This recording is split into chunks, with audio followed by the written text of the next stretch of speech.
kami dari kelompok 2 yang beranggotakan saya sendiri Andi Hasan Asuri, saya Nur Aini, saya Hatina Haryanto. Kami akan mempresentasikan tentang sistem gerak pada manusia. Oke.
Baik, saya akan menjelaskan yang pertama, yaitu adalah rangka. Rangka adalah susunan tulang-tulang dengan sistem tertentu. Rangka terletak di dalam tubuh, terlindung atau terbalut oleh otot dan kulit. Rangka yang terdapat dalam tubuh disebut dengan rangka dalam atau endoskeleton. Manusia memiliki rangka dalam yang disusun oleh tulang keras dan tulang rawan. Rangka manusia dibentuk dari tulang tunggal atau gabungan tulang seperti tengkorak yang ditunjang oleh struktur lain seperti ligamen, tendon, dan otot. Baiklah, selanjutnya saya akan menjelaskan tentang tulang. Tulang menurut zat penyusunnya terbagi menjadi 2. Yang pertama adalah tulang rawan, kemudian yang kedua adalah tulang keras. Tulang rawan bersifat lentur, tersusun atas sel tulang rawan atau kondrosit yang mensekresikan matriks atau kondrin berupa hialin atau kolagen. Pada tulang rawan mengandung sedikit zat kapur. Itulah sebabnya tulang rawan bersifat lentur. Pada masa bayi atau masa pertumbuhan, sebagian besar tulang masih berupa tulang rawan. Seiring dengan pertumbuhan bayi dan pertambahan usia, tulang-tulang rawan banyak yang mengandung sel-sel dan mengalami penulangan atau osifikasi, sehingga tulang tidak lentur lagi karena tumbuh menjadi keras. Selanjutnya saya akan menjelaskan tentang tulang keras. Pembentukan tulang keras berasal dari kartilago atau berasal dari mesekim. Tulang keras tersusun dari jaringan tulang keras yang terdiri dari sel-sel tulang atau osteosit yang membentuk lingkaran. Di tengah-tengah sel tulang terdapat Havers. Di dalam saluran Havers terdapat pembuluh kapiler yang berfungsi untuk mengangkut sari makanan dan oksigen pada sel tulang. Baik, Selanjutnya saya akan menjelaskan tentang tulang berdasarkan bentuknya. Tulang berdasarkan bentuknya terbagi atas 4, yaitu pipa, pipi, pendek, dan tulang tak beraturan. Yang pertama yaitu tulang pipa. Tulang pipa terdiri atas efisis dan diafisis. Di antara diafisis dan efisis terdapat tulang rawan berbentuk lempeng atau cakra mefisis. Jika cakra efisis masih aktif, maka tulang pipi masih dapat memanjang. Cakra efisis tidak lagi aktif sekitar umur 20 tahun. Selanjutnya saya akan membahas tentang tulang pipi. Tulang pipi berbentuk pipi atau tipis. Contohnya adalah tulang rusuk, tulang belikat, tulang dada, dan tulang tengkorak. Di dalamnya berisi sumsum merah atau tempat pembuahan sel darah merah dan sel darah putih. Tulang pipi memiliki 2 lapisan tulang kompakta yang disebut laminan eksterna dan interna osis kraniang yang dipisahkan oleh 1 lapisan tulang spongiosa yang disebut diaploid. Selanjutnya adalah tulang pendek. Tulang pendek berbentuk kubus atau pendek tidak beraturan. Contohnya adalah ruas-ruas tulang belakang, pangkal lengan, pergelangan tangan, pergelangan kaki, dan pangkal kaki. Baik, selanjutnya adalah tulang tak beraturan. Tulang tak beraturan memiliki bentuk yang tidak teratur. Tulang ini tidak memiliki bentuk seperti pipa, pendek, atau pipi. Contoh tulang tak beraturan yaitu wajah dan tulang belakang. Baiklah, selanjutnya saya akan membahas tentang tulang berdasarkan letaknya. Tulang berdasarkan letaknya terbagi menjadi 3. Yang pertama adalah tulang tengkorak, kemudian tulang badan, dan tulang anggota gerak. Yang pertama yang akan saya bahas adalah tulang tengkorak. Tulang tengkorak berbentuk pipi, saling berhubungan, dan membentuk rongga. Tulang tengkorak terdiri atas 22 buah tulang. 8 tulang membentuk tengkorak dan bagian kepala atau tempurung kepala, dan 14 tulang tengkorak melindungi otak, mata, dan telinga bagian dalam. Selanjutnya adalah tulang badan. Tulang pembentuk badan terdiri atas ruas-ruas tulang belakang, tulang dada, tulang rusuk, tulang gelang bahu, dan tulang gelang pinggul atau panggul. Baik, selanjutnya adalah tulang anggota gerak. Berdasarkan slide di atas, tulang anggota gerak terbagi menjadi 2. Yang pertama yaitu tulang anggota gerak bagian atas, kemudian yang kedua adalah tulang anggota gerak bagian bawah. Tulang anggota gerak bagian atas terdiri atas gelang bahu, 2 tulang lengan atas, dan 2 pengumpil, 2 tulang hasta, 16 tulang pergelangan tangan, 10 tulang telapak tangan, dan 28 tulang jari tangan. Selanjutnya adalah tulang anggota gerak bagian bawah. Tulang anggota gerak bagian bawah terdiri atas gelang panggul, 2 tulang paha, 2 tulang tempurung lutut, 2 tulang kering, 2 tulang betis, 14 tulang pergelangan kaki, 10 tulang telapak kaki, dan 28 tulang jari kaki. Kaki atau tungkai memiliki fungsi utama untuk menopang berat tubuh dan menggerakkan struktur tubuh ketika berjalan. Selanjutnya, otot. Otot disebut juga alat gerak aktif karena dapat berkontraksi. Otot ini dapat menggerakkan tulang-tulang karena adanya kerjasama otot yang menempel pada tulang-tulang tersebut. Otot memiliki 3 karakteristik, yaitu kontraksibilitas, ekstensibilitas, dan elastisitas. Berdasarkan jenis-jenis otot, otot terbagi menjadi 3, yaitu otot lurik, otot jantung, dan otot polos. Yang pertama, otot lurik.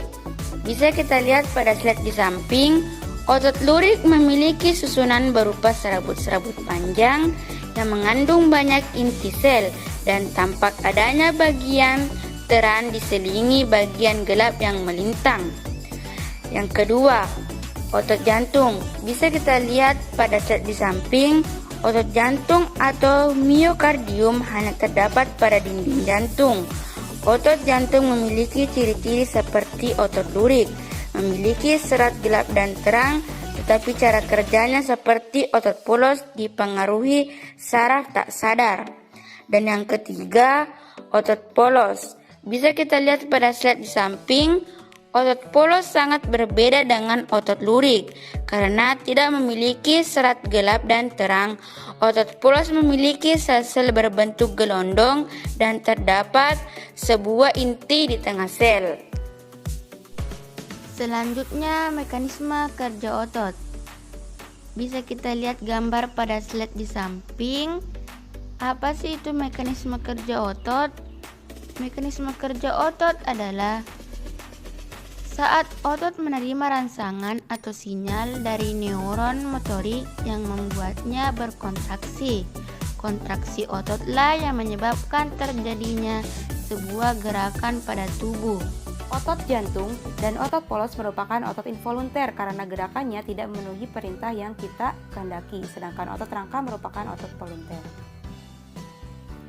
Otot rangka terdiri dari kumpulan serat otot yang berbentuk silindris panjang dan mengandung beberapa nukleus.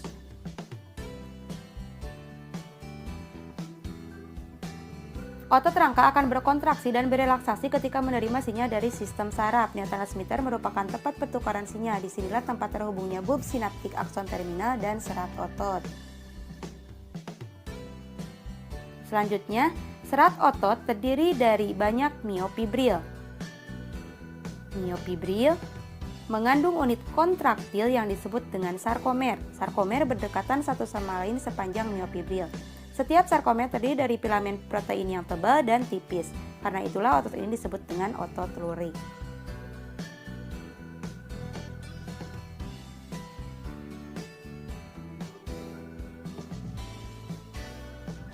Protein yang tebal tersusun dari protein miosin dan bagian tengah yang membagi daerah ini disebut dengan garis M.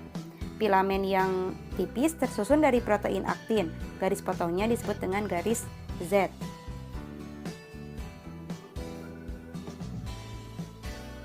Nah, karena itulah sarkomer dapat memendek pada kedua sisinya. Meskipun antara filamen digambarkan sebagai pergeseran, sebenarnya filamen miosin benar-benar menarik aktin sepanjang-panjangnya. Cross bridges atau jembatan yang menjadi penghubung aktin dan miosin mengarahkan tenaga untuk bergerak. Inilah yang disebut dengan mekanisme kontraksi otot.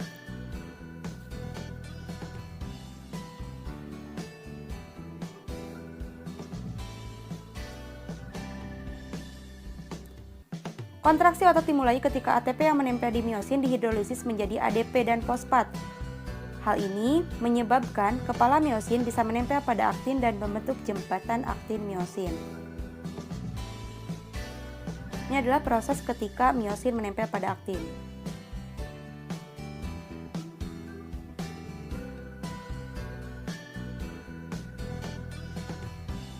Selanjutnya, ADP dan fosfat akan dilepas, namun miosin akan tetap melekat pada aktin sampai datang lagi ATP yang baru yang menempel di miosin. Hal ini adalah saat ketika otot berelaksasi, dan siklus ini akan terus berulang.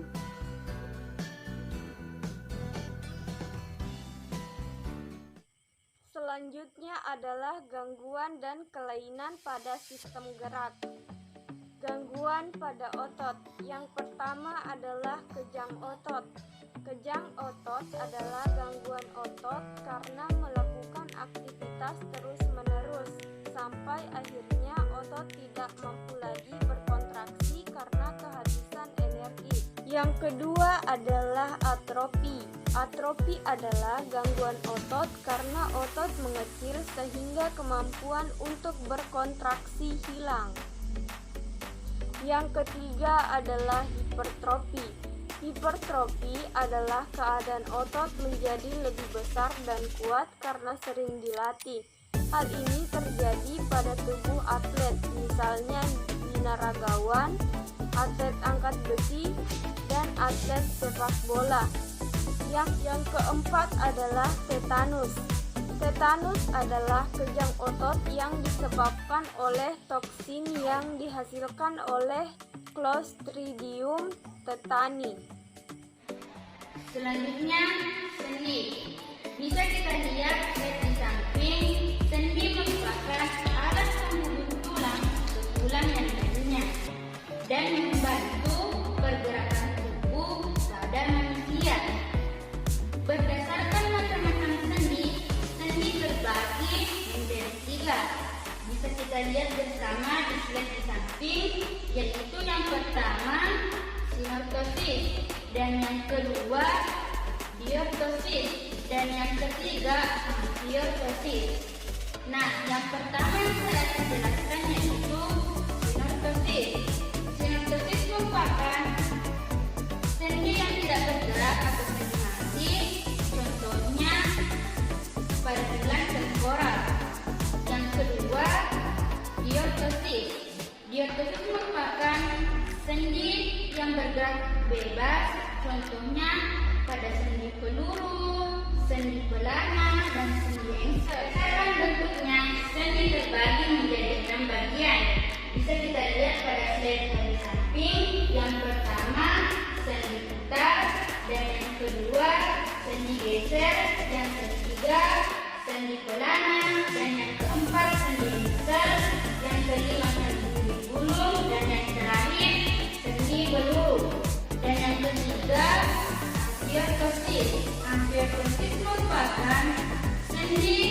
bergerak secara terbatas. Seperti misalnya, contohnya pada tulang belakang dan tulang rusuk. Gangguan pada tulang bisa kita lihat pada slide di samping ini. Yang pertama adalah retak tulang. Retak tulang adalah kelainan pada tulang yang disebabkan oleh benturan keras sehingga menyebabkan keretakan atau patah pada tulang.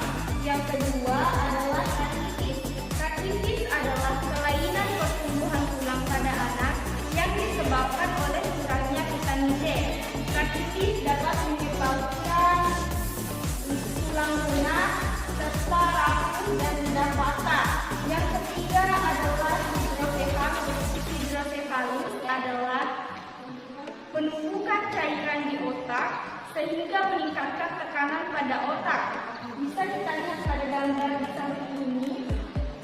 Pada bayi dan anak-anak, hidrosefalus membuat ukuran kepala membesar. Sedangkan pada orang dewasa, kondisi ini bisa menyebabkan sakit kepala hebat. Yang keempat adalah mikrosefalus. Mikrosefalus adalah kondisi langka di mana ukuran kepala bayi terlihat lebih kecil daripada ukuran kepala bayi normal. Yang kelima adalah osteoporosis. Bisa kita lihat pada slide di samping ini. Osteoporosis adalah gangguan tulang karena reabsorpsi bahan tulang terhambat. Hal ini disebabkan oleh kekurangan hormon kelainan pria atau wanita. Yang keenam adalah skoliosis. Skoliosis adalah kondisi di mana tulang belakang melengkung membentuk huruf C atau S. Skoliosis lebih sering ditemukan pada anak-anak sebelum masa pubertas, sekitar umur 10 sampai 15 tahun. Yang terakhir adalah kesimpulan. Fungsi rangka yaitu memberi bentuk pada tubuh dan menopang tubuh kita melindungi organ dalam. Misalnya tulang rusuk melindungi jantung dan paru-paru, tulang tengkorak melindungi otak, tempat menempelnya otot yang merupakan alat gerak aktif sehingga dapat menggerakkan tulang sebagai tempat pembentukan sel darah pada jenis tulang tertentu seperti tulang paha. Berdasarkan bentuknya, tulang dapat dibedakan menjadi 4 jenis tulang, yaitu tulang panjang, misalnya tulang lengan atas atau humerus, tulang pipih, misalnya tulang dada atau sternum, tulang pendek, misalnya tulang ruas jari atau falang, dan tulang tidak beraturan, misalnya tulang punggung atau vertebrata. Sendi adalah bertemunya dua tulang lebih, dapat dikelompokkan berdasarkan banyak sedikitnya gerakan yang mungkin dilakukan. Sendi tidak dapat digerakkan disebut dengan sinartrosis. Misalnya sendi yang terdapat pada tulang tengkorak, sendi yang dapat digerakkan namun terbatas disebut dengan ambiortrosis. Misalnya sendi antar ruas tulang berakang. Sendi yang dapat digerakkan dengan bebas disebut dengan diartrosis. Sendi diartrosis dibagi menjadi sendi peluru, sendi engsel, sendi putar, sendi pelana, dan sendi geser. Ada 3 jenis otot yang menyusun tubuh manusia. Yang pertama yaitu otot rangka, yang kedua adalah otot jantung, dan yang ketiga adalah otot polos. Ada beberapa macam gangguan dan kelainan yang terjadi pada sistem gerak antara lain osteoporosis, fraktura, atrofi, hipertrofi, dan tetanus.